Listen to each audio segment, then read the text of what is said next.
What if the most terrifying figures that haunt your sleep, the monsters that chase you through your darkest nightmares, are not what they seem?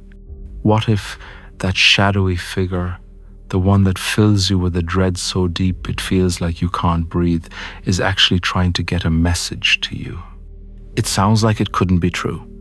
It goes against every instinct that tells us to run, to hide, to do anything we can to wake up. But according to a revolutionary perspective from the psychologist Carl Jung, this is one of the most profound truths of our inner lives. We are not just being haunted by our dreams, we are being summoned by them to look at something we've ignored. The universal language of fear. We all know the feeling. The paralysis that seems to pin you to your bed, a scream caught in your throat. The endless hallway you can never escape. These aren't just random anxieties, they are scripts from a shared human experience of fear. Nightmares have been a part of the human story for centuries. For a long time, psychology offered explanations that felt like they were missing a piece of the puzzle. Sigmund Freud, who was Jung's mentor, saw dreams as a road to the unconscious, but one filled mostly with our own repressed personal wishes. Much of modern psychology today sees nightmares as the brain's nightly cleanup crew, a side effect of consolidating memories, or simply the chaotic firing of neurons processing the day's stress. They are seen as echoes of our personal lives, maybe even glitches in the system. But this perspective, while simple, doesn't fully explain the sheer power and the eerie similarity of nightmares across different cultures and times. Why do people who have never met, living centuries apart, dream of similar dark, faceless figures? Why is there a sense of ancient, mythic dread that we can all recognize? This is where the conventional explanations can feel incomplete and where we must turn to a more radical idea. Jung's radical departure. What if the explanation is missing the most crucial piece?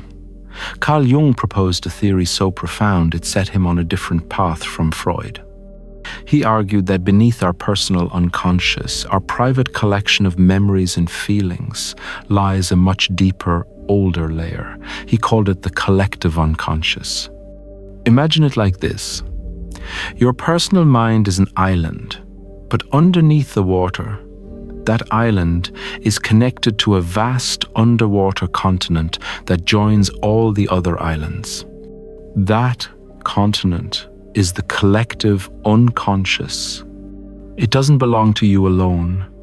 It is our shared psychic inheritance, a reservoir of the instincts, symbols, and experiences of all of humanity that came before us.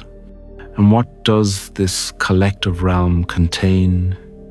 Archetypes. Archetypes are the original patterns of human experience. The hero, the great mother, the wise old man, the trickster, these aren't just characters and stories. They're fundamental structures that exist within all of us. They show up in our myths, our art, and most powerfully, they appear in our dreams. But of all these timeless figures, there is one we are most afraid to meet, the one that often appears in our nightmares: the shadow. Meeting your shadow. The shadow is one of Jung's most essential concepts.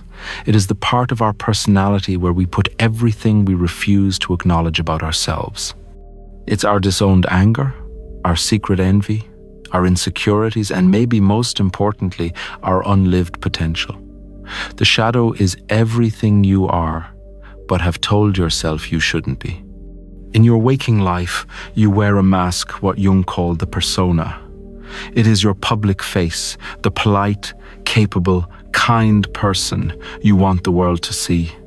But the brighter and more perfect that mask is, the darker the shadow it casts behind you. And what we repress doesn't just go away. Jung warned that whatever we resist persists.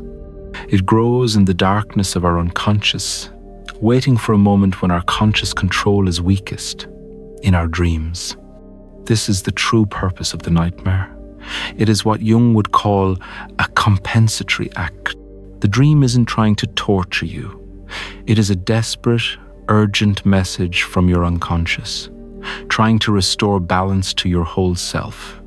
When you have become too one-sided, too identified with your good persona, the unconscious sends the shadow to get your attention.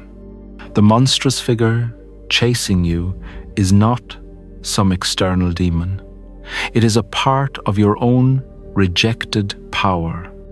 The terrifying creature you fight might be the raw strength you've labeled as too aggressive. The sinister, stalking presence could be the ambition you were taught was too selfish. The nightmare is forcing a confrontation that you have spent your waking life avoiding. So, the next time you are running in a dream, you can ask yourself a different question. Not, what is chasing me? But what part of me is chasing me? What part of myself have I denied for so long that it has to show up like this? The path to wholeness. This is where the terror of the nightmare reveals its true healing purpose. The goal is not to kill the monster. The goal is to turn around, face it, and integrate it. This is the heart of Jung's great work, the process he called individuation. It is the journey of becoming a complete, whole person by integrating the conscious mind with the unconscious, the light with the dark. It is the hero's journey, played out in the landscape of your own soul. To integrate the shadow does not mean to become a bad person. It does not mean letting your anger or greed run wild. It means acknowledging that this energy exists within you, understanding it, and learning to use it consciously instead of letting it control you from the unconscious. The anger you repress might be the fuel for passionate advocacy. The ambition you deny might be the drive to create something beautiful. As Jung said, one does not become enlightened by imagining figures of light, but by making the darkness conscious. He also gave a warning. This work can be profoundly destabilizing. Confronting these raw, primal forces within us can lead to immense growth, but it must be done with care. This is perhaps why this perspective feels so revolutionary. It asks us to question the solid ground of our identity and venture into the wilderness of our own psyche. It suggests that health is not about locking the monsters away, but about learning to live with them. How to decode the message. So we've identified this pattern. The most important question is, how do we begin? How can we start listening to these dark figures instead of just running from them? It begins with a simple, courageous act, paying attention. Here are a few paths that can serve as first steps on this journey.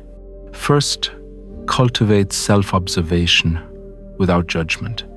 When you wake from a nightmare, don't just shake it off. Pause. Sit with the feeling with curiosity, not criticism. Ask yourself, what was I feeling right then? Notice the emotion. Second, keep a reflective journal. Jung believed that writing helps give shape to what is unconscious. You don't need to write a novel. It's enough to write down what you remember, asking yourself, what did the figure look like? Often the shadow can appear as a figure of the same gender, but not always. What did it seem to want? What feeling did it leave you with? Look for patterns. A recurring nightmare is an especially urgent message. This isn't about finding a simple translation. Dreams speak in symbols, a language that is both deeply personal and universally human. It is a dialogue, and the first step in any dialogue is simply to be willing to listen. Now, I would love to know, what about the topic discussed today resonated with you the most? Have you ever felt that a nightmare was trying to tell you something? Share with me here in the comments. You can't imagine how putting this into words can be a first step to transforming everything. And if you felt that this video brought you important reflections, don't stop here. Subscribe to the channel and continue with me on this journey. The dark figures in your nightmares are not signs of your destruction. They are architects of your becoming. They are ancient archetypal forces rising from the collective soul of humanity to demand your attention. They are calling you to a difficult but ultimately necessary confrontation with the totality of who you are. The monster you are running from holds the very power you need to become whole. It is not trying to kill you. In its own strange and terrifying way, it is trying to save you from a life half lived.